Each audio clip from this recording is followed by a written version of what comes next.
lovely. Give me a cheer if you're from London. Lovely. Give me a cheer if you're from Birmingham. Oh, cool. Which part of Birmingham are you from? Walsall. Gutter trash. Oh, my word. Hell, I will be slagging you off later on in the show. Don't worry about it. Have you travelled from Walsall for the show? Oh, thank you. Did you get the train? I heard the trains were quite bad. It was fine. It was all right. Oh, lovely. So did you get on the fast one, on the Virgin one, or did you? No, you didn't. The cheap, the Chiltern. Proper gutter trash, this lot. Lovely aircon on the Chiltern, though, isn't it? Lovely. I do that journey a lot. I wasn't going to start the show with this, but here we are now. Well, welcome to the show. Thank you so much for coming along. Give me a cheer if you feel like you've travelled the furthest. Where have you travelled from? The woman who put her hand up. That's the one I'm looking at. You weren't expecting a follow-up question, were you? I'm going to come down to your level. Not intellectually, of course. Hello there. Don't panic, it'll all be fine. What's your name? Flora. Hello, Flora. And who are you here with, Flora? Are you courting? Banging. When did you start banging? It's the first date. No, is it actually? And you're this trashed. Jesus. Is it a Tinder or is it like... It is, oh, okay. Well, this is being immortalised on my DVD, you realise. So, I hope you marry.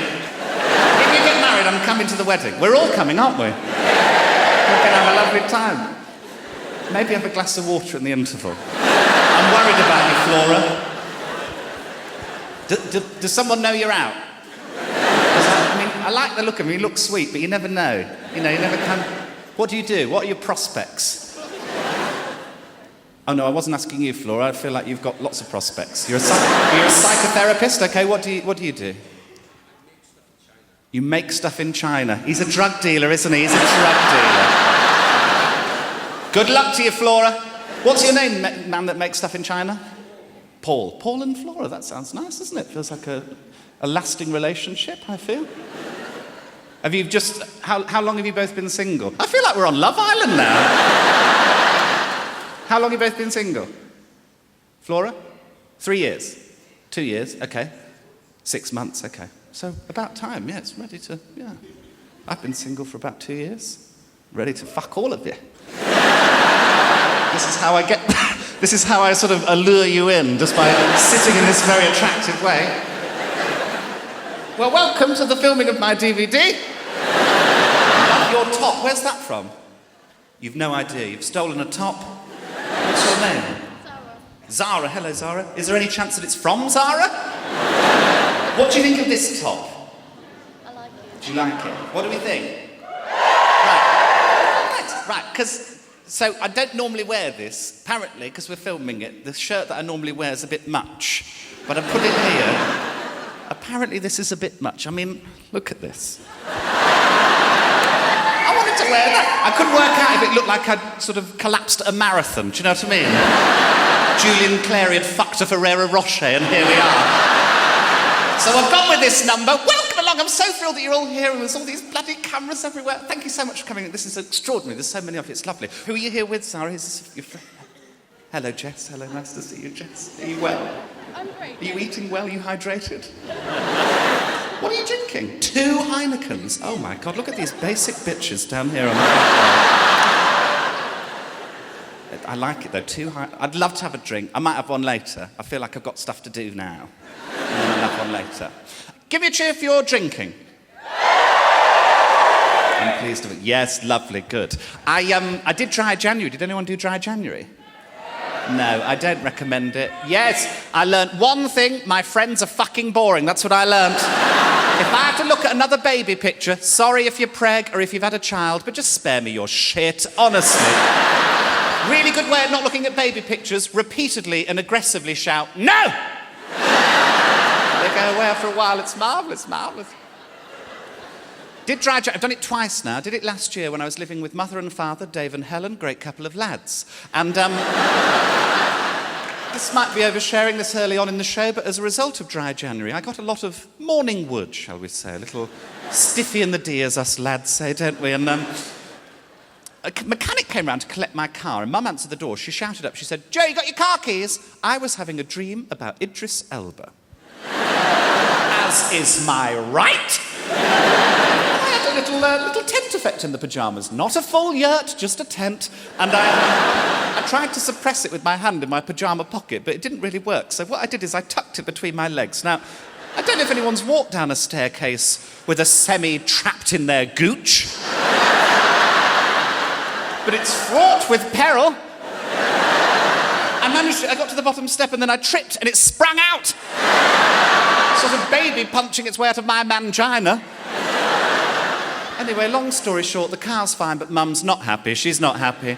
I will be slagging her off later on in the show, so don't worry about that. Helen, we're getting it both barrels.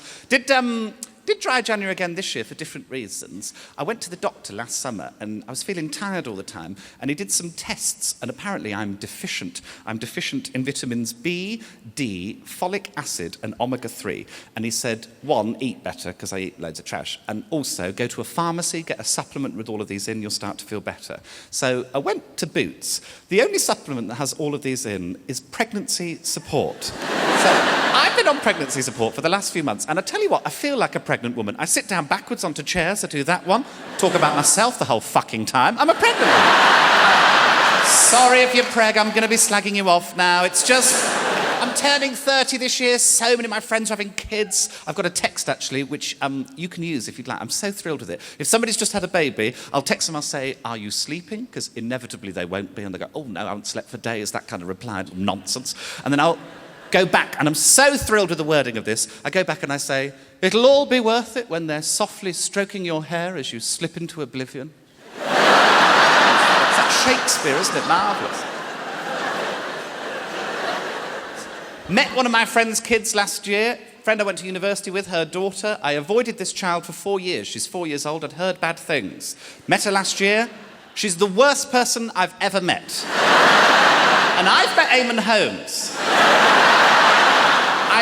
I won't use her real name, that would be unfair. Let's call her Mugabe. And she was just spoiled, really. We were sat at dinner and she was here and she was kicking me in the legs. And at one point she caught my shin and I went, "Fuck." She started crying. The mum said, "Please don't swear in front of my child." I was like, "Oh, is that your child?" I thought someone just condensed North Korea into a small woman, actually. Little bitch. But I've got a goddaughter who I adore. She is 11, and I think she might be a genius, because she loves painting, and I've got this office in Birmingham, so I took her to the office to do some painting, and we painted this mural on the wall, and while we were painting it, I said to her, "What do you think art is?" just out of curiosity. And she thought about it, and she said, "Well, it's trust." And I said, "What do you mean by that?" And she went, "Well, if you trust something's good, then it is." I was like, fucking hell, that's the most profound thing anyone's ever said to me from an 11-year-old. So, have another go on the bong, what are you going to say next? When the meow meow came out, the things she was saying, extraordinary. So yes, I'm trying to be healthier. I love a full fat Coke, and I'm on Diet Cokes now, and I'm struggling with it, really. Funnily enough, I was at a university reunion, I was drinking a Diet Coke, and I went up to a girl who I didn't know that well at university, and I was holding this Diet Coke, and I said to her, "Oh, hello, how are you? What are you up to now?" And she went, "I hate that. I hate small talk." I'm sorry, I'm not sure how conversation works with you now, then. How did the death of your father affect your sex life? Just straight on in.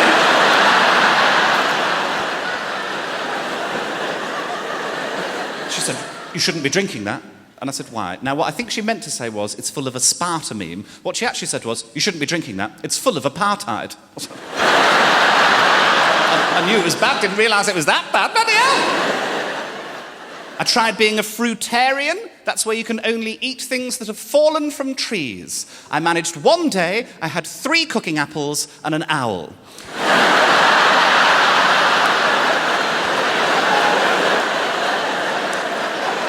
Arguably the best joke of the show. That pissed it away in the first section. There she goes. Off she flies. Bless she.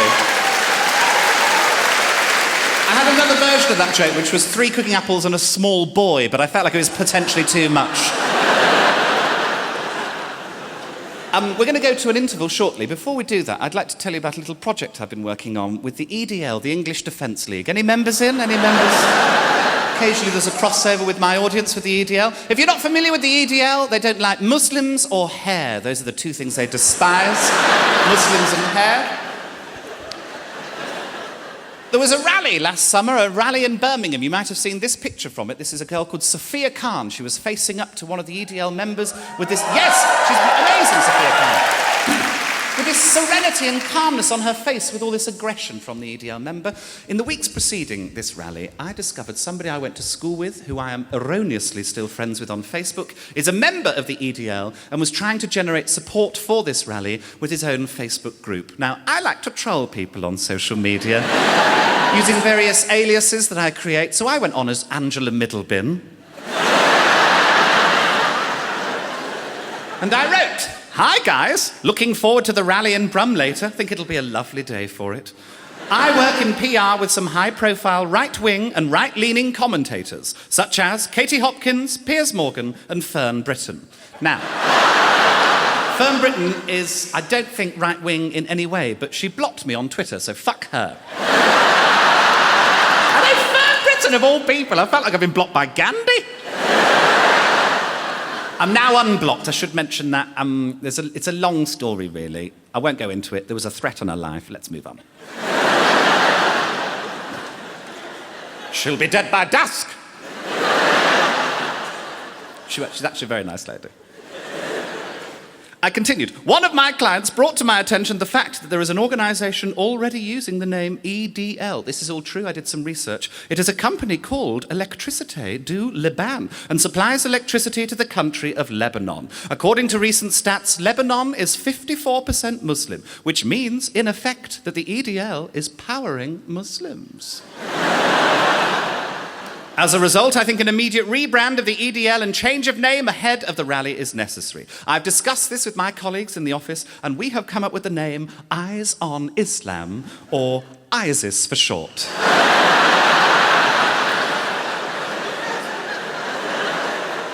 See you all there, love Angela. Within 3 minutes, somebody called Ben put, join ISIS sounds a lot like ISIS. Well done, Ben! He suggested, what about UK Defence League? You could have @UKDL on Twitter. Now, I did some research into this to see if this is viable. Unfortunately for Ben, it's not. There's already an @UKDL account on Twitter. It's private, but you can read the blurb. This is the blurb. "We all start off in nappies. Many of us will end up in them. So why not enjoy them in between as well?" It's an adult nappy wearer. Fine. Each to their own. You do you. But I'm not sure the vibe the EDL's going for. So I suggested, what about the Islamic Cessation Group, or ISIS for short? Ben put, still sounds like ISIS. Well done, Ben! I thought, how about Islam should immediately stop, or ISIS for short? He worked it out then. He put, fuck off this group, Angela. I said, OK, Ben, sorry for the hassle. I've got to go to the opticians anyway. Got a pus-filled growth on my cornea. I think it's an eye cyst. Bit of pun fun there. Bless you. Right, interval time. I often think my audiences are funnier than I am, so I'd like to test that theory with a little Twitter game. I'd like you to tweet me in on @JoeLycett, that's my Twitter name, and I'd like you to tweet me in with make a TV presenter sexy. Something like Jizzy Carr, but funnier than that. That's the best I can come up with. Send as many as you can think of in. We'll go through the best ones after the interval. We'll do 20 minutes, and then that's it. See you shortly.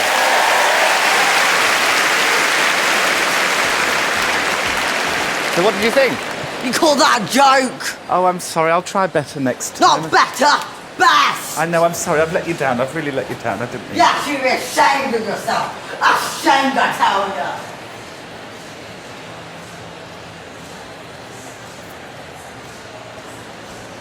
you. Right, I'm really feeling like I can do better this time. Not better, best! OK, best. Show me the money! I will.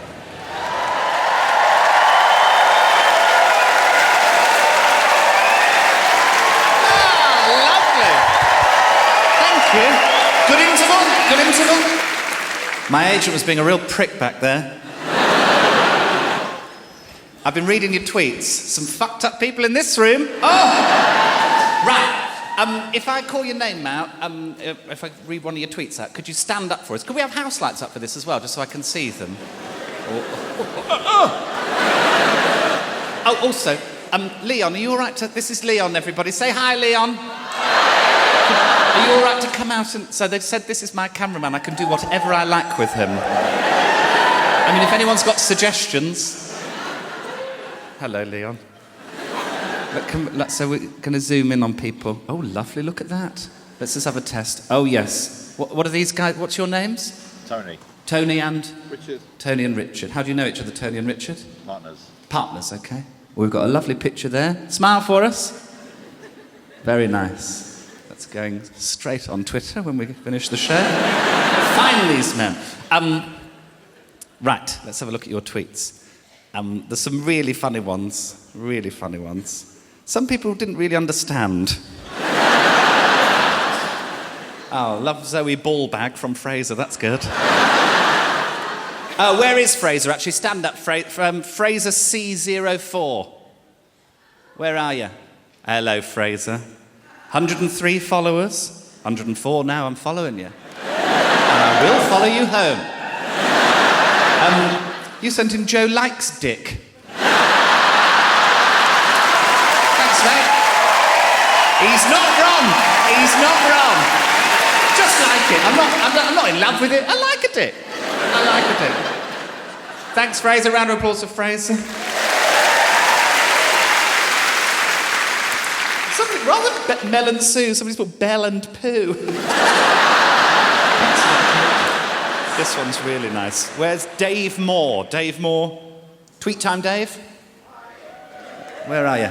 You up top there as well? You only sent one in, Dave. You haven't given much information on your profile either. You've got 92 followers. The last thing you did was retweet Jonathan Ross. This isn't a Jonathan Ross-based tweet. What'd you do, Dave? A finance analyst. Gosh, it's boring people up there, isn't it? Where do you live, Dave? In Kent. Oh. Mixed response from the room for Kent. People down here not sure they like Kent. But then some other people over there love it. Hey, it takes all sorts, doesn't it?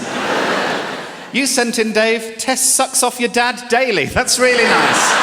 Really lovely work. That round of applause for Dave. Lovely stuff. Daily. Sucks off your dad daily. Mike Blair, where are you? Pickle246. Where is he? Right at the back. Quite right. Let's have a look at your profile. 22 years old, Arsenal. You're an Arsenal fan. Hey! Hey! Do you watch the game, geezer? Great squad, wasn't it? Great squad. Lovely squad. Was there a game today? I don't know. I have no idea. You like tennis, food and travelling. Lovely. Mike sent in Benedict Cuminghurst snatch. So that's great bit of lad banter that movie. Did you get a nice shot of him? Lovely. Thanks, Leon. You're a bloody lifesaver. You can't catch me. He's good, isn't he? You don't have to say anything. Just nod or shake your head. Do you run? Are you a runner? Not really. So if I ran away,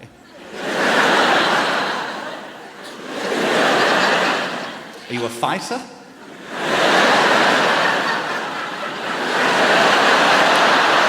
I'll kill you dead. Oh, he's frightened now. God, I've never felt more masculine. I've got a weapon as well. I thought I was going to do it then.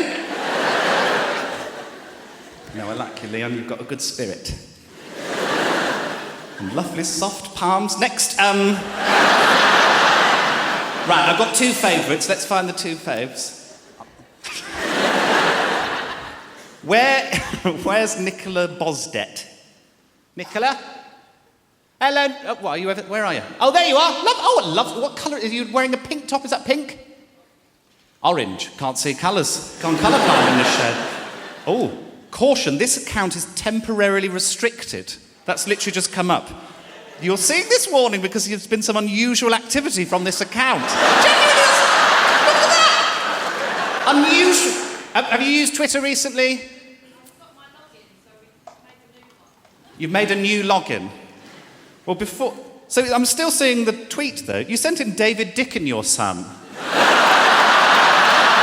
that the sort of thing that you normally tweet? Somebody else tweeted it for you. Oh, I love that. Oh, Nicola, I literally can't go to your account now. Oh, I've pressed yes, view profile now. 0 followers. Okay. 1 follower. And that's literally your only tweet. I love that. Well, nice to meet you, Nicola. Final one, where's Pippa Lowran? Am I saying that right? Lochran? Lowran? Where are you? Hello, Pippa. Where are you from, Pippa? Oh, I love Manchester. I lived there for 4 years. Do you still... Yeah, cool. Do you know her? Do you still live in Manchester? No. Oh, no. I'm better than that now. Where do you live now, Pippa? In Harrow. In Harrow, lovely. You've got 83 followers. I'll give you a follow, why not? Your background is of Adele. You like Adele? Love Adele, yeah, I went to see it live as well. You sent in quite a few, but you sent in my absolute favourite one, which was Adrian Child Molester. It's really good! What I love about it as well, you seem so sweet. You sent in Adrian Child Molester. Round of applause for Pippa, round of applause for everyone, marvellous. Should we take a selfie using that camera? Is that possible? Where should we do it from? Maybe back here? You all want to be in a selfie? Why not? Can I hold it like I'm doing a... Smile, everyone.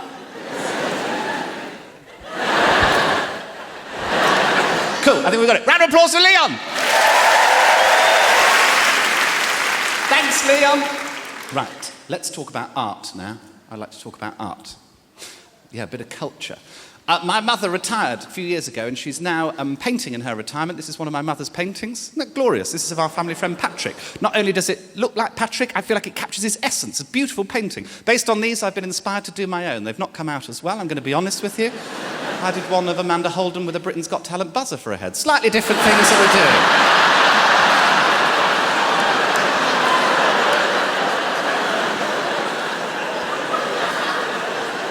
Mum will do this sort of thing, 2 women on a bench having a conversation, beautiful, skillful watercolour there, the skill and the time it takes to do something like that. I did a man having coffee poured in his arse. We're just doing different things. We're doing different things. This came out, I was on holiday with a friend of mine who just had a colonic irrigation. I've never had one, so I was like, what's it like? He's like, I've not had one either. This girl, quite attractive, took me into a room, put a tube up. I thought the tube did everything, but actually she took it out, stood me over this thing, and then just said, go. And she said, I can wait here, I can wait outside, whatever you want. I was like, who's asking her to stay? No, look me in the eye. I'd like us to share this. So based on that, I did this painting. I haven't got a name for it yet. I was thinking maybe Britain in springtime, but I'm open to suggestions. Do send your tweets in.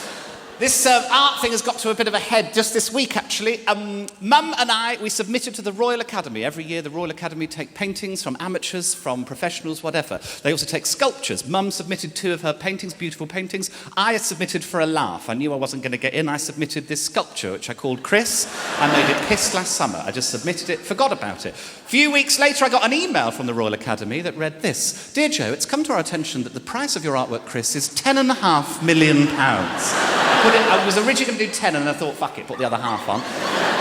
Owing to the high selling price, we just wanted to check this was correct, and this is what we would like to have printed in our list of works should your work be selected for the exhibition. If you did wish for this to be the published price, could you kindly advise on the insurance value of the work? Well, I went back to them and I said, gosh, did I really put £10.5 million? It should be £12.5 million. And then just put Brexit for no reason. I recently took it to Bonhams to get it valued. They asked me to leave, but I expect the insurance value is $4.99 or the equivalent in Argos vouchers. Didn't receive a reply, didn't expect a reply, to be honest. I thought, right, it's not going to get in. Suddenly, we both get emails. Mum's paintings rejected. Chris is in. I go to the Royal Academy. I went there on Monday. There I am outside, very excited. All the other sculptures are on plinths. I'm like, bloody hell, Chris is going to be on a plinth in the Royal Academy. The Royal Academy of Art in bloody London, walking around, can't find him anywhere. They've only put him in the fucking corner, haven't they? Gee.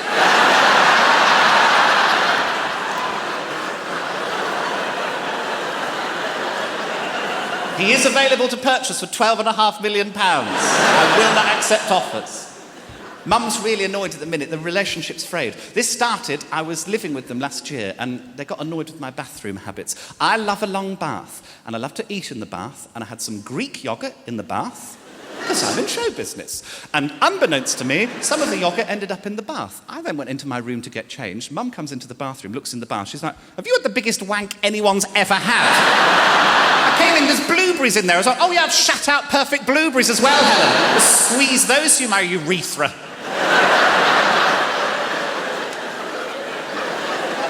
The real friction is on Twitter. Mum is also on Twitter. She is at Mama Lycett. You can follow her. She posts her paintings. She also searches not only my name, but searches what people are writing to me, what people are writing about me. So she will have seen all the tweets that you sent tonight. She loves reading them. She'll go through all of them.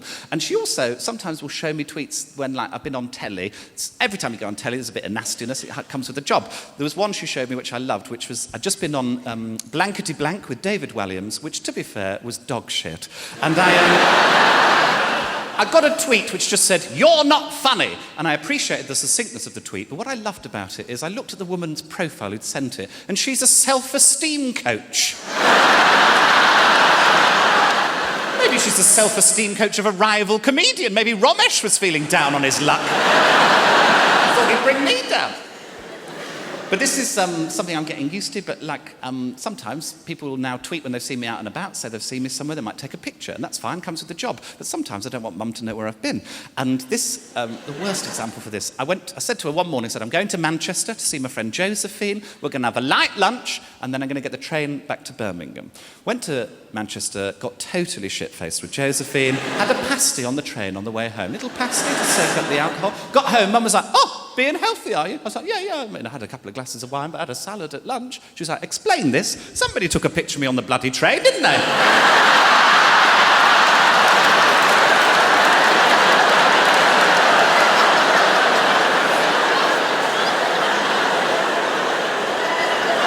Really enjoyed that pasty, as you can see. Looks worryingly like that when you put it together as well. Could have been Prime Minister. Oh, I got her back, though, because I did a tweet. It wasn't actually about her, but she was offended by it anyway. The tweet was, to find out your dirty prostitute name, take your mother's surname and put her first name in front of it.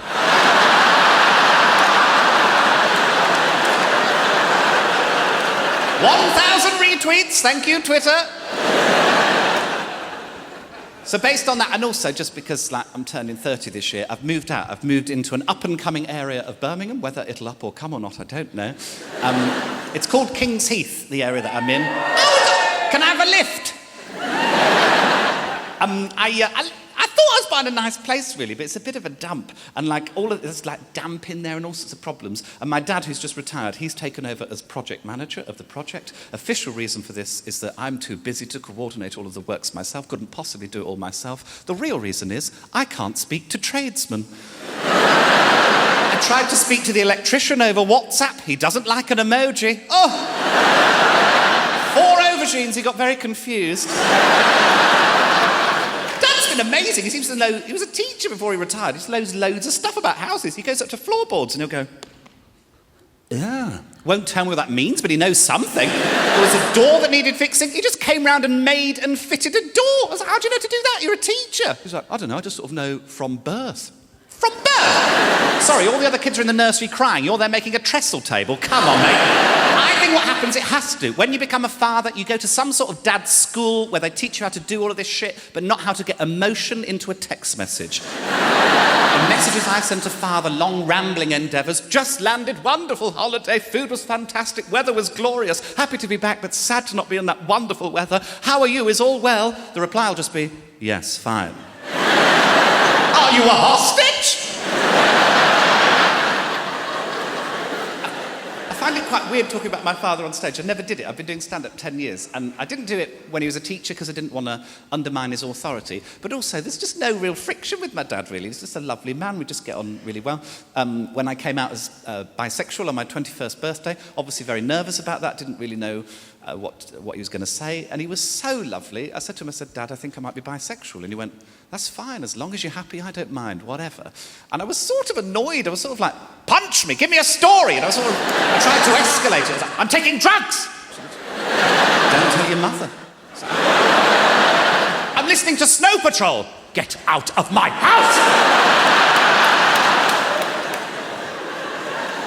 So he's been amazing, he's been extraordinary. I've also been getting help with the house from a friend of mine called Peter. You'll learn a lot about Peter in this show. He's one of my oldest, dearest friends. He's hard to explain in a short way, in a sort of succinct way. I find a good way of giving you a bit of an idea of what Peter's like is to tell you that he once tried to spend 24 hours in a 24-hour Tesco.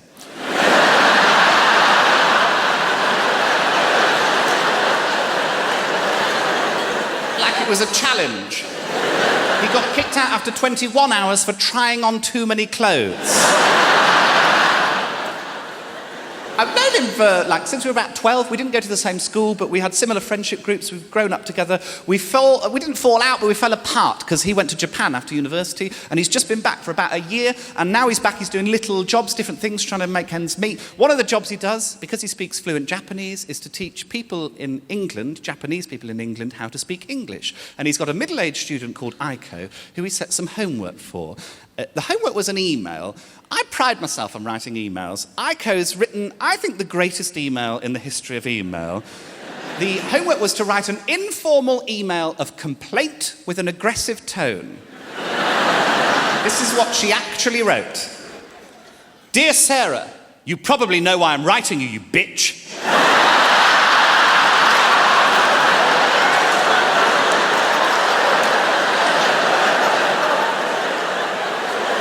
Start every email with that from now on.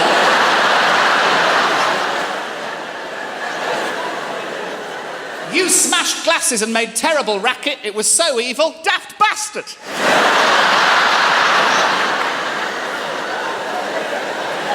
Whatever, make up for it immediately. Bob's your uncle, Aiko. Isn't that strong? Full marks, of course.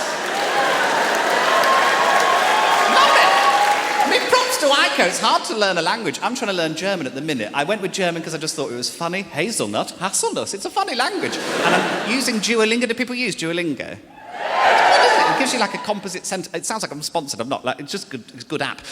They give you composite sentences, they get progressively harder. One of my friends is on really advanced German at the minute, and one of the sentences he had to translate the other week is, it is a war crime. I'm not sure when that's going to be useful, really, sort of wandering around Berlin. This sauerkraut is disgusting. It is a war crime, how disgusting it is. So yeah, Peter's helping me out. He's a really funny guy. He loves comedy, and we go to the pub a lot and we sort of riff on comedic ideas. He loves to create comedy characters. He likes to create the ideas of what people could be like. And he's created one that I love, which is the idea of a homeless man who's into really specific things. So you know that most homeless people will ask for enough for a cup of tea, that kind of thing. He likes the idea of a homeless man that goes, sorry mate, I can see you're busy. You haven't got a manual for a Fiat Punto, have you? Just really specific stuff. Sorry, but I shouldn't ask. You haven't got a Fabergé egg, have you? Just really niche. Brilliant idea. But he's also a prankster. He's a troll. And I'm a troll, but he did it to me and I didn't like it. It was one of the worst things that happened to me. And actually, funny enough, it's happened to me here. We were in the pub the week before I was doing the Royal Variety. It was only with Charles and Camilla, not the proper ones. Who gives a shit? And he said to me, how are you feeling about Royal Variety? And I said, I'm really nervous, I don't know what I'm going to say. There's loads of protocol. Obviously you can't swear, but there's loads of things you wouldn't realise where little things that you just can't say. And I said, I'm really nervous, I don't know what I'm going to do. And he knew what he was doing, because he went, well, you wouldn't want to say Diana was murdered, would you? No, why did you put that in my head the week before Royal Variety? It was rolling around in my head the whole bloody week, and I was stood side of stage. It was literally just there at Royal Variety, because it was in this room, and I was quaking with nerves, and I don't normally get that nervous about stand-up. Got my little jacket on, I was really shivering with nerves. I could see Charles and Camilla through a gap in the curtain. They were up there somewhere, proper shaking, and I was going through my notes on my phone to remind myself of what I was going to do, what my material was going to be, and I shouldn't have told him, but I told him what time I was going on stage, and he texted me seconds before I went on stage, and it was just a picture of Diana on her wedding day.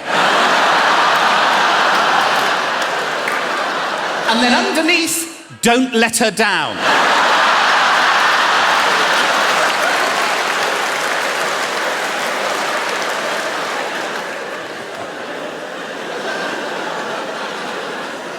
Absolute bellend.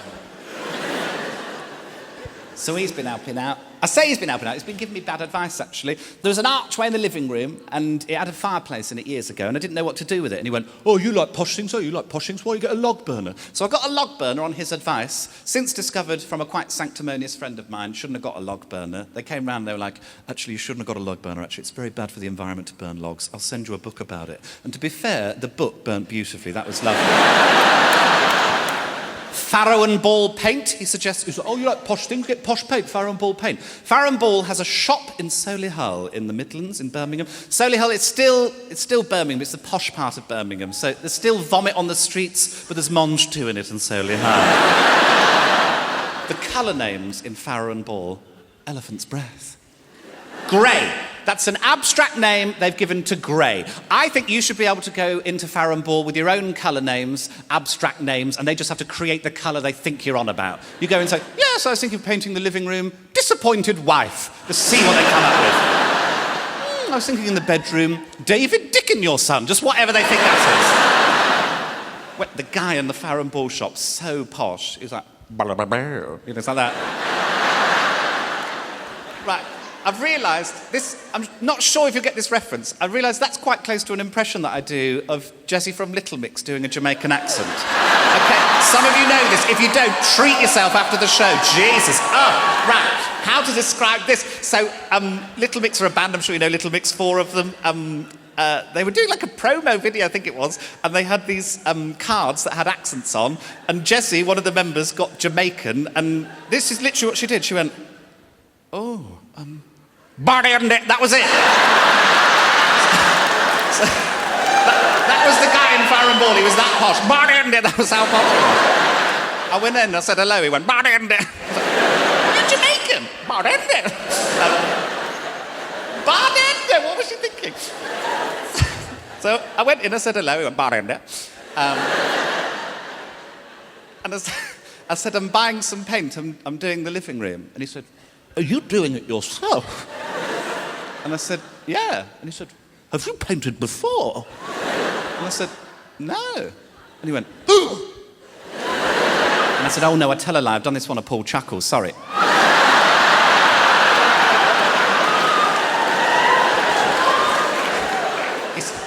He said, well, I don't much like that. Oh, well, Paul Chuckle was fucking thrilled with it, actually, so...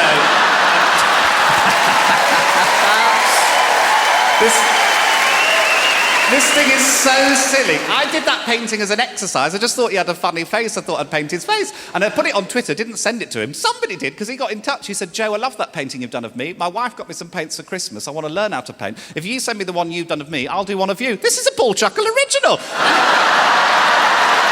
It sort of looks like me crossed with the Joker after a stroke, but I'm happy with it. First thing to go up in my house, I love taking people around. They're like, what is that? Made by Paul fucking Chuckle, actually, so... I do love that painting. There's a few things I love about the house. I love a gadget. So I've got an Alexa. Have people got Alexas? If you don't know what it is, it's like a little disc, and you call it Alexa, and she does things for you. I literally got it because I wanted to teach her sinister things. That's literally the only reason. I just wanted, when friends had come round for dinner and they were leaving, they're saying, oh, lovely to see you, Joe. Thank you so much for having us. I just wanted to go, Alexa, lock the doors. I've got these plugs as well that connect to the lights, and it means I can turn the lights on using Alexa. And I've given all the lights in my house middle-aged receptionist names. So when I go up to the bedroom, I go, Alexa, turn Susan on. It feels nice.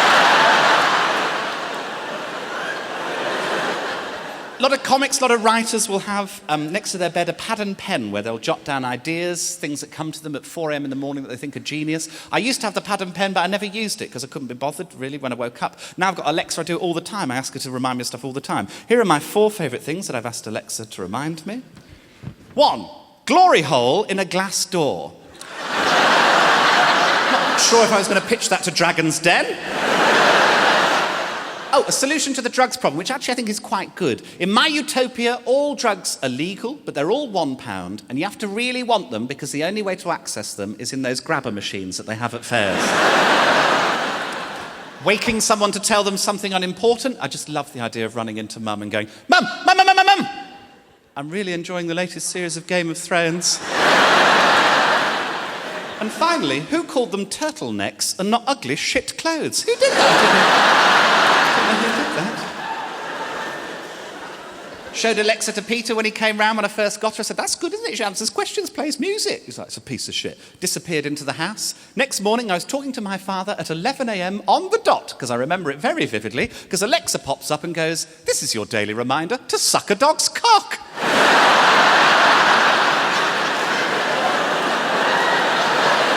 11 a.m.'s early for that, I feel. 3:45 at the earliest, I find, for sucking a dog's cock. I've also, another thing I love about the house, I've got an off licence. I love the off licence. It's an off licence sort of grocery. Baz, who runs it, my new best friend, he came round to the house when we were doing the works, and I was outside, and he said, oh, can I have a look? And I said, oh, yeah. And I showed him the attic. I said, this will be my bedroom. And he said, what do you do? And I said, oh, I'm a comedian. And he went, oh. And that was the extent of the conversation. Next day, I went into the shop. It was really busy. He ran up to me and went, you didn't say you're a TV comedian. I said, oh, yeah, I've been on telly a bit. It's not that big a deal. Let's not make a fuss. And he went, gonna have fun up in that attic? And I said, what do you mean by that? And he went, with all the comedy girls. And I went, oh, chance to be a fine thing, you know, trying to be laddie. And he leant into me and he went, you're a dirty dog. Anyway, Baz and I have been fucking in the attic for a while now. It's been marvellous. The reason I mention the off licence is something happened there on the day that I got the house, and I still can't get my head around it. I went in to get a celebratory bottle. I thought that'd be nice to celebrate buying a house, exciting achievement. In front of me was a lad buying a 4-pack of lager beers. Few tinnies with the boys, what's the game?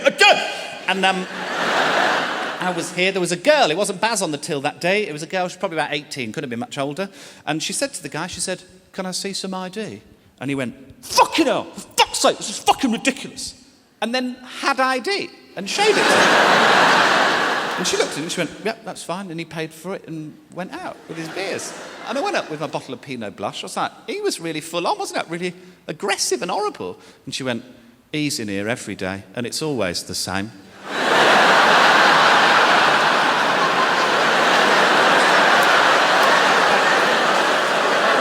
Time moves in one direction.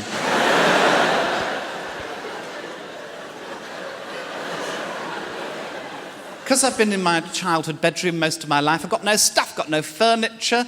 The amount of aunties and uncles trying to lump shit, coffee tables, mugs. Everyone's got a bloody mug to give you. I got a mug from my auntie which has got a motivational quote on it, and I hate a motivational quote. The quote is, you've got the same amount of hours in the day as Beyonce. But not the resources, Janet.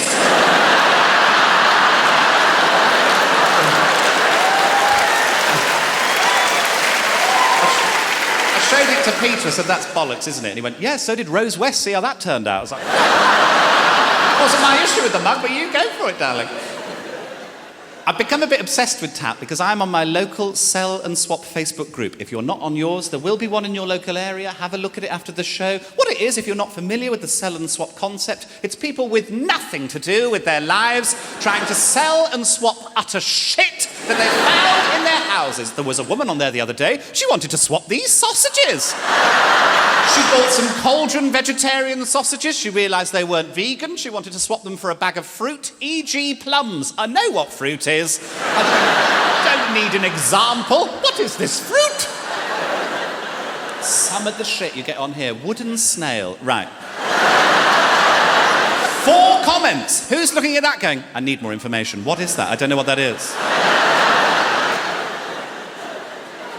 Unusual unglazed vase. You say unusual. I think someone's wrapped some ham round itself. That's what looks like to me. This one's... It's horrible, isn't it? Horrible. This one's particularly batshit. This is... I'll zoom in on this one. About 120 adult DVDs can easily sell for £1 each, so good profit. Open your boot at work and let the lads dive in. Look at them just on the side next to the kettle. Horrible. Of course I'm trolling this group, of course I am, with my character Christopher Butterslip, there he is. That's a drawing I did of Mickey Flanagan that didn't go very well. Done a lot of good work with Christopher. I'm very proud of the work I've done with Christopher. First thing I did, there was a girl, she was selling a Jean-Paul Sartre book for £4. She'd used it in her dissertation. She needed it no longer. She put it on the sell and swap. I got in touch with Christopher. I said, just out of curiosity, could you take a picture of the first page? And because she had nothing to do with her day, within minutes a picture emerged on the group. So then I put, and now the second page. I got to 5 pages before she realised I was trying to read the book through the pictures. Oh, this one was good fun. Little Sammy's grown out of these ocean pals. I've also got about 4 copies of the Gruffalo, looking to swap for something a bit more grown-up, she said. No, some of you are further along here. I suggested knives and saws. That's what I suggested. A nice selection of knives and saws.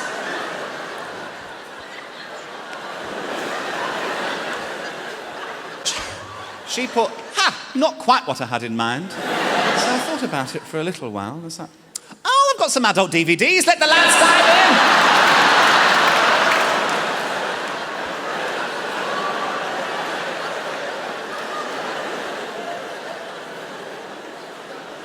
Favourite thing I've done on the sell and swap, it's pathetic this. I set myself up for a joke. I listed my own thing. I listed a bag of butter mints for £1. Christopher Butterslip, bag of butter mints, £1. Logged out, logged in as me, Joe Lycett, commented, what condition are these in? Logged back out, in as Christopher Butterslip, mint condition. Very happy with that.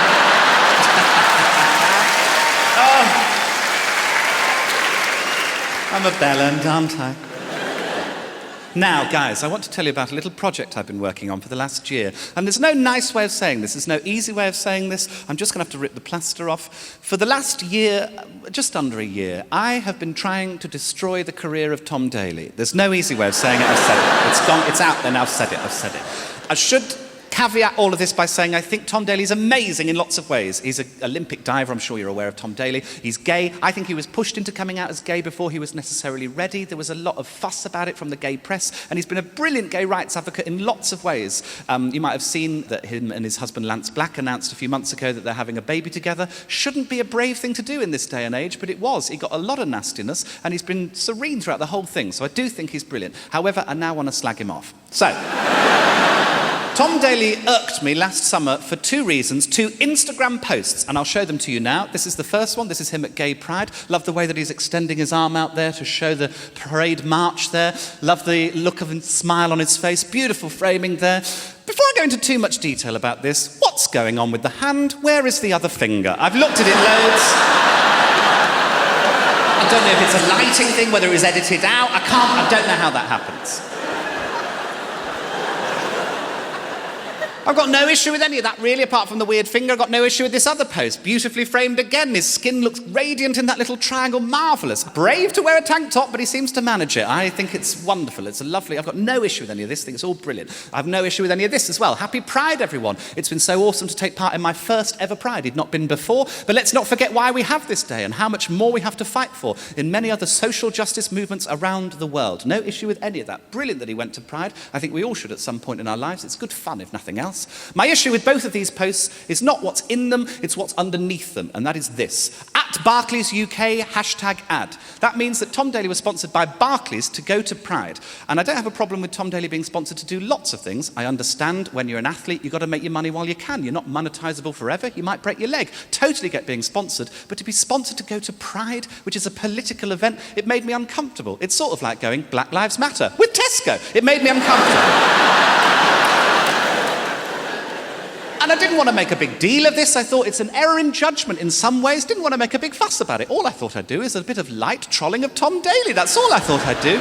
So what I did is I went onto this very post and I commented on it with hashtags of rival banks. That's all I did. Hashtag NatWest, hashtag Santander, hashtag HSBC. And for some reason, dozens of other people started doing it as well. Hashtag Northern Rock, a nice nostalgic one. Viet Combank, an international one. Dozens of people did this, and I know that celebrities get paid loads for this. Barclays will have had a PR team all over it. I should mention that I've trolled Tom Daley in a lot lighter way about 3 years ago. He posted to his Twitter a little post basically saying, just take the image below, personalise it, just wanted you to customise an image in your own way. That's all he wanted you to do. Of course I put him in a smack den. Who wouldn't in my position? Open bloody goal, Tom. So that was it, really, as far as I was concerned. I've done my post, other people have commented, point made. I felt an error in judgment, that was it. Next day, I get a phone call. It's from a friend of mine who's a photographer. He's photographed the Olympic diving team on a few occasions, and he's also photographed me. And he said, Joe, you need to go on Ross Haslam's Instagram. Now, I didn't know who Ross Haslam was at the time. He is another British diver who went to Budapest the day after Pride with Tom Daley for a competition. And he posted a video. The video you don't necessarily need to see. I will show it to you. It's a panoramic of Budapest. It's done weirdly. It's a portrait thing, but he's done it on landscape, which I don't understand. Also, the sound in the background's not great, so I will play it to you twice. But you can hear in the background Tom Daley's voice, and I just want you to listen out for it. Have a listen to this clearly now. Of the whole the lighting situation. Now, he might be saying the lighting situation, but I think Tom Daley says the Lycett situation. Have another listen just to double check. Of the whole the lighting situation. Does that sound like Lycett to you? I'm a situation. Not sure who he's talking to in that clip, presumably the assassin he's got to take me out. I like the Lycett situation. I'm going to write a book, The Lycett Situation. There's the cover.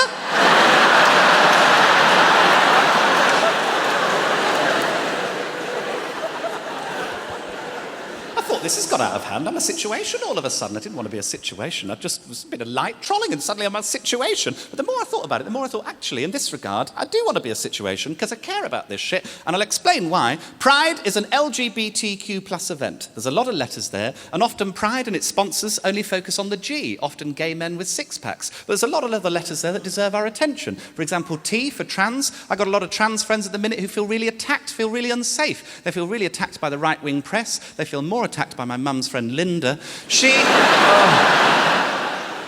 the sort of person who says, a woman's place is in the home, and then spends 90% of her time in all bar one. She's a basic bitch. And she said to me once, she said, trans people are unnatural, whilst eating a punnet of seedless grapes, the irony of which did not pass me by. She had a go at me for painting my nails. I paint my nails now. I do it for two reasons. One, I like the colour. Also, I bite my fingernails because they're delicious. And when I paint them, it stops you from biting them. It's the only thing that seems to have worked. And she said, you shouldn't do that. You shouldn't paint your nails. And I said, why is that, Linda? And she said, well, it's an essential part of being a woman, isn't it, wearing makeup? I said, I'm sorry, do you think your husband Kevin's going to see this, get confused and try and fuck me? Is that the issue? Extraordinary, a little change like that, the amount of comments you got. Of course I expected some, but not as many as I got. I also wear this coat in the winter months. Oh, I mean, I want to fuck myself right now. That is, thank you. Yes, it's a faux fur. It's a faux fur. I'm aware it's a ridiculous thing to put on, but I didn't expect the amount of comments. I expected some. My favourite was in Liverpool. I had just done a gig at the Slaughterhouse Comedy Club, which is a brilliant comedy club in Liverpool. I was walking back to the hotel. A group of lads walked past me, and one of them went, "Hey, mate, Pat Butcher called. She wants her coat back." I'm a comedian. I deal with hecklers all of the time, so I went back with a really witty response. I went, shut up, stupid prick. I was so pleased with it, so smart, so in the moment. Well done, Joe. I think what Linda and what a lot of people get confused about with trans people is the difference between sex and gender. Sex is your XY chromosome. That's what you're born with, not lots you can do about it. Gender is what's put on top by society and culture. All of the things that we take for granted. Things like women wear skirts and men ride horses and punch dogs. All of the things that we take for granted. And I understand that women get the thick end of this wedge. The narrow criteria in which women are expected to dress and behave is very restrictive. This is made clear to me in a WhatsApp group of lads that I'm in which this was posted recently. This is Build a Babe. You have to construct a woman out of these 4 categories. The face, the boobs, the butt, the legs. No, the personality or how much she reminds you of mother. None of that. This was debated more than most wars. They went with the girl second in, I think, the two girls on the far right for the boobs and bum, and then the girl second in on the legs. I did a bit of photoshopping. Yeah, she's pretty fit. I mean, not my type. I'd change one thing and I'd be happy, but each to their own. Each to their own. It's quite daunting, that size. So, it's LGBTQ+, if you're interested. That's lesbian, gay, bi, trans, queer, and then the plus is for all of the other letters, and there can be as many letters as there are people in the world. Some of the more popular ones are asexual, gender fluid. That's where you don't see your gender as a fixed thing. It can be different things at different times. I was explaining that to Peter on one occasion. He was like, yeah, I know what gender fluid is, but the name gender fluid, you can imagine what it smells like. Fair enough. Gosh, I had a heavy night. Covered in gender fluid in the morning, I was. There's I for intersex. That doesn't mean, oh yeah, I'm intersex. I don't know what that means, but that's my intersex leg. There's P for pansexual, which is how I now define myself. It doesn't mean that I fuck things in the kitchen, as Linda amusingly observed. Non-stick surface, not when I'm around, Linda. Pan means different things to different people. To me, it's a form of bisexuality. I acknowledge that gender plays a role in why I'm attracted to people, but not necessarily the essential role. There's all sorts of common threads in our sexualities that we wouldn't otherwise acknowledge. You might only be attracted to blonde people, but you wouldn't say you were blonde sexual, but that would be a common thread. I think the common thread in my sexuality is everyone I'm attracted to is not attracted to me. That seems to be the common thread. Sometimes it's not really about how they look or their gender or anything. It's just sort of more to do with how they hold themselves or how they sort of take control of a situation. I explained this to Linda in a very ham-fisted way. I was in Moseley Post Office in Birmingham, if you know Birmingham. There's two tills. There's one here, there's one here. On this till was a very young, very loud, very attractive, young, effervescent girl. She was wearing a Cath Kidston coat. She was going off like a human barocca. She was annoying. She's sort of girl who has live, laugh, love written in her living room, but has also been done for GBH. Do you know, she's an annoying person here.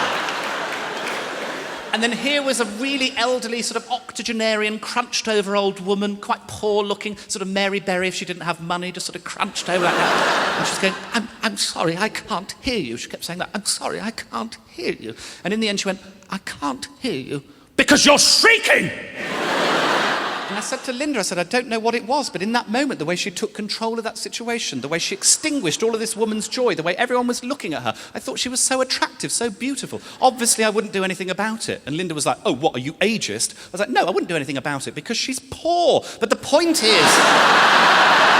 There's all sorts of new identities flying around at the minute, new ways to describe yourself, and I think that's wonderful. But you've got two options when you encounter someone with an identity that you're not familiar with. You can be fearful of them, frightened, take the piss out of them, or be fascinated, ask them loads of questions, be curious. Kind of like when I first saw a platypus. I think they're amazing. They're mammals, they lay eggs. What the fuck are they? The first platypus that scientists found, they found a dead one. They did some scientific tests. Their conclusion, it's a fake. They thought that someone had sewn together a duck and an otter. Begs the question, who did they think was doing this? Like, oh, that's Martin, he loves doing that, Martin. Other day he brought this in, said it was a porpoise, obviously a dolphin and a bell end. Classic Martin,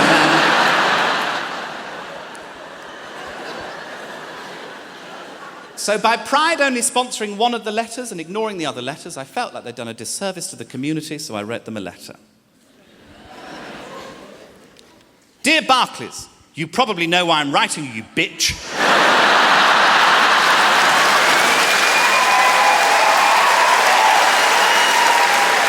You sponsored Tom Daley to go to Pride, daft bastard!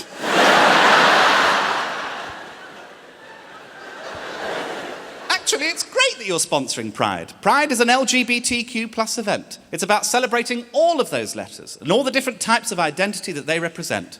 It's about people who are into kinky stuff. It's about some stuff that a lot of the people who work in your bank would find really weird. It's not just about a particularly attractive gay diver who you can use to improve the perception of your brand. So I'm writing to ask if you'll sponsor me, not to go to Pride, but to one of the less airbrushed events. I want you to sponsor me and my friend Paul Chuckle to go to the Folsom Fetish Festival in Berlin. It's a festival for people who are into leather and being tied up and wearing costumes. I went a couple of years ago and nearly got wanked off by a unicorn. I've mocked up a sample Instagram post. Naturally, the real thing will look much worse. Bob's your Uncle Joe Lycett. Now, bless you. That pasty photo came in handy, as you can see. Very useful there. Not had a reply from Barclays. I did send them another thing. I sent them a painting I did of Tom Daly. I'm not thrilled with it because I don't think it looks like Tom Daly, but I fucking nailed that hand, didn't I?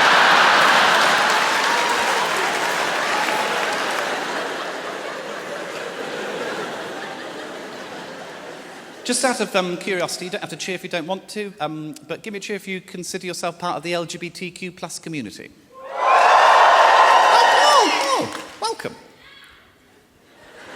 The rest of you should leave. Oh, bless you, thanks for coming. Let's talk about another bank that I'm in trouble with. I'm actually in proper trouble with this bank. This is the Royal Bank of Scotland.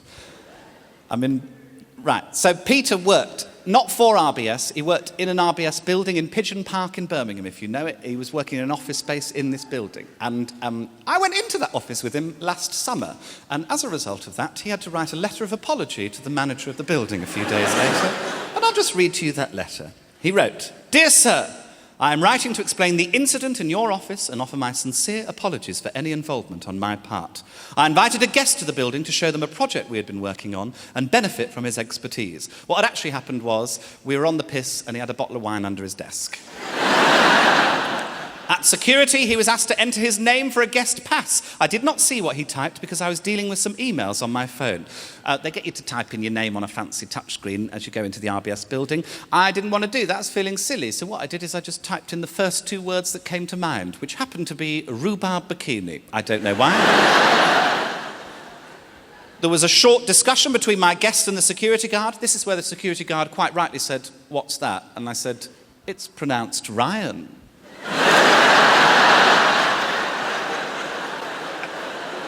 And he said, "It's spelt rhubarb." And I said, "Yes, it's Irish."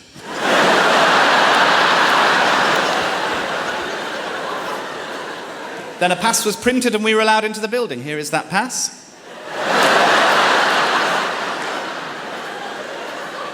Subsequently, an image of the pass appeared on social media. I put that on Instagram with the caption, "Someone broke into RBS with the pseudonym Rhubarb Bikini." The minute I discovered this, I asked for this image to be removed, but I appreciate that by that point, damage had been done to the reputation of the business. It got about 10,000 likes. I offer a full and sincere apology for this. Regards, Peter. He was taken in for a disciplinary a few days after we did this. They slid this pass over to him and said, "Do you know this man?" I just love the idea of him going, "That's Rhubarb Bikini!" A few weeks later, I received this letter to my home address in the name of Colonel Rhubarb Bikini. Full disclosure, that's because I've opened an account with RBS in the name of Rhubarb Bikini. Here's me opening the account. Colonel, I went with Colonel, I thought that was funny. Are you known by any other name? No. Born in North Korea, living with parents. He's lived a life. He's lived a life, old Rhubarb. They ask you to fill out a form when you've opened an RBS account to say, is there anything else that would have made your application experience better today? I thought about that long and hard and I put, yeah, a hand job would have done it actually. A little hand job would have taken the edge off, really.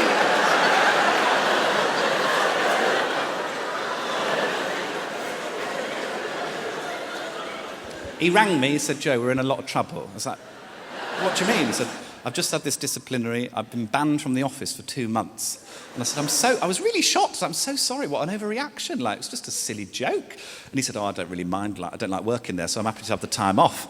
But he said, "You're in proper trouble." I was like, "What do you mean?" And he said, "Well, because you said someone broke into RBS on the Instagram post, they can't pin it on you. The picture's quite blurry, so they're going back through all of the CCTV footage to see what we did in there. We were in there for 8 minutes, apparently. We were giggling in the lift.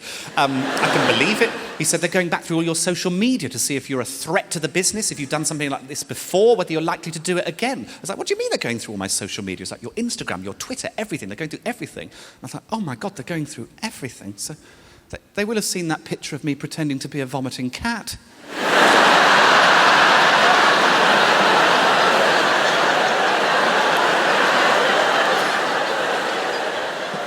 They will have seen that picture of an egg that I put Iggy Azalea's face on and called it Eggy Azalea. God, they will have seen that tweet which I did, which is, "I like my sex like I like my Brexit, hard and overseen by Theresa May." God, they will have seen all the times I dressed up as Theresa May using things that are just nearby. I've done loads of these. She's a style icon, this woman. She's a style icon. Right. Take this one, and this is the original, an extraordinary photo in its own right. This is my version. Right. Now, the neck is a chorizo, the woman's face is a sculpture that I made, the earring is a courgette. Strong work from Joe Lycett all round. I said, oh my God, they will have seen that sign that I posted which reads, this seating area is for customers of Costa Coffee only, which I sent direct to Costa Coffee with the caption, just sat here and drank a Cafe Nero, and the shit all you can do about it. I said, oh my God, they will have seen that time I was on the Lorraine Kelly show and gave Lorraine a quiche Lorraine. She was very confused. I said, oh my God, they will have seen those tweets which I did, which started with, I love the Saturdays, hard to choose my favourite, but I'd probably say the 17th of May, 2003, which I followed up with, I love One Direction, hard to choose a favourite, but I'd probably say left. I said, oh my God, they will have seen that picture of Jeremy Corbyn that I put on a bin in my car and called it Jeremy Carbin. They will have seen that tweet which I did, which is, I like my women how I like my coffee, nowhere near my penis. And I suppose if they're looking into the future, they're about to see a painting I'm going to do of the man that runs your building, because I've done some Googling and I know what he looks like. And it's just him in the office saying, no, I'm Rhubarb Bikini. You have been an extraordinary audience. Thank you.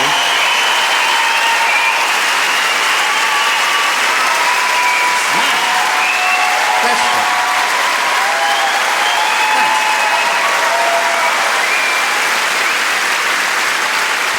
Okay. Right, so I obviously wasn't done with RBS. Of course I wasn't. I felt like what they'd done was an attack on fun and on silliness. I felt like there were people that work in that building that want to be daft and silly at points in their lives, and they have to extinguish that desire in the name of security and corporate rules, and I felt that was sad. So I got the email address of the man that runs the building from Peter, and I set up a Rhubarb Bikini email account, and I sent him an email. It read, to the manager, I am Rhubarb Bikini. And I gather you are looking for me. You have been led to believe that I am the comedian Joe Lycett. But this is not accurate. For I am at once all things and no thing. I am a whisper in a dream. I am a homeless man in search of a manual for a Fiat Punto. I am Tom Daly's missing finger. I am a light bulb in my kitchen. I am a glory hole in a glass door. I am a seller of adult DVDs. I am a master painter. I am an online troll. And I am children's TV entertainer Paul Chuckle. Right.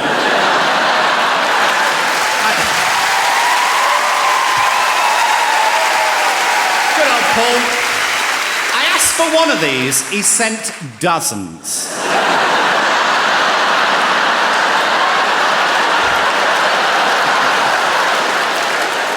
I am all the colours in the rainbow, I am near and I am far. I am everyone you'll ever know, I am each pound in the jar. You can never stop me, for I will always be. Your staff will never show you, so you will never see. But in each of them is nonsense. I know this to be true.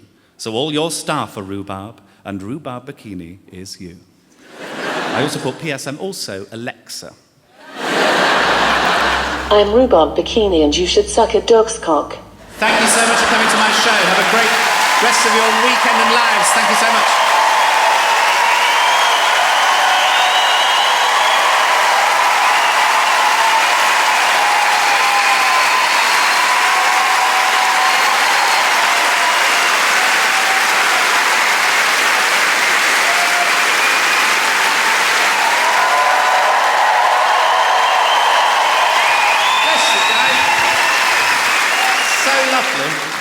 Lovely. Thank you. This has been, as I say, lovely. Any questions, any queries, any concerns? Anything I can help anyone else with? No? Okay, right, I'll fuck off then. But you've been so lovely. Do you know what? I'd like to slag off the Black Country before I go. Anyone in from the Black Country? Which part? Where are you from? Wolverhampton, all right. That's how they talk. If you don't know the Black Country, they talk like that. I got now neck and now future. I love it. Have you travelled from Wolverhampton? I live in London now. I love it. I really find it pleasing to hear the accent. Have you been to the IKEA in Wednesbury? I have.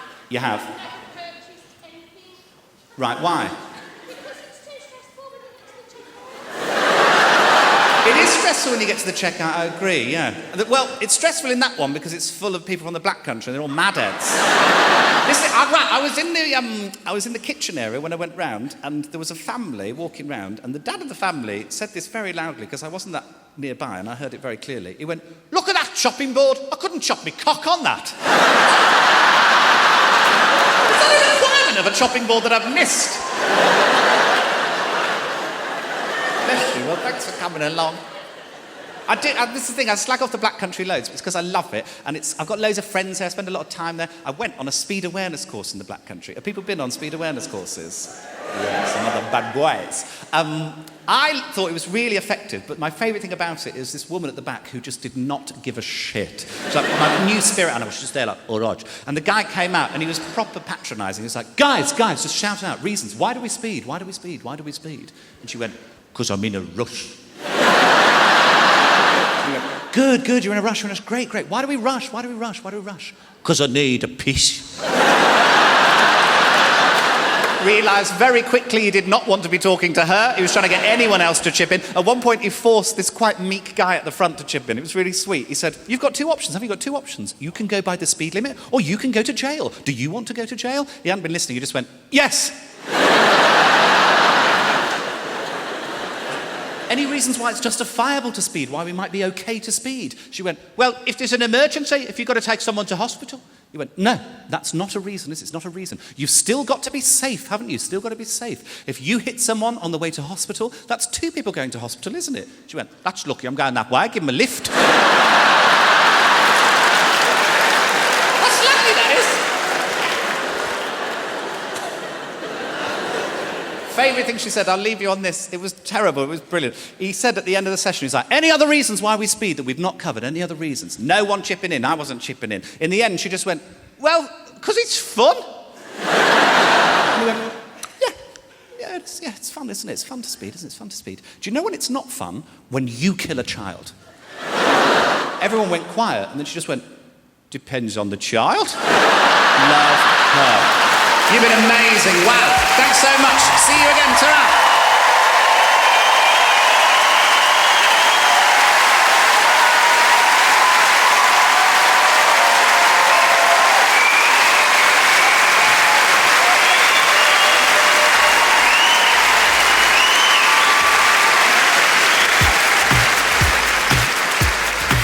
Let's go. Two children in one womb. Gotta come out soon, 'cause they're running out of room. Two children in one womb. Gotta come out soon, 'cause they're running out of room. One's a boy, the other two. It's been 9 months, this much is true. It's about time for them to come outside. As mom and dad, their faces fill with pride. Two children in one womb. Gotta come out soon, 'cause they're running out of room. Two children in one womb. They gotta come out soon, 'cause they're running out of room. Yes, they gotta come out soon, 'cause they're running out of room.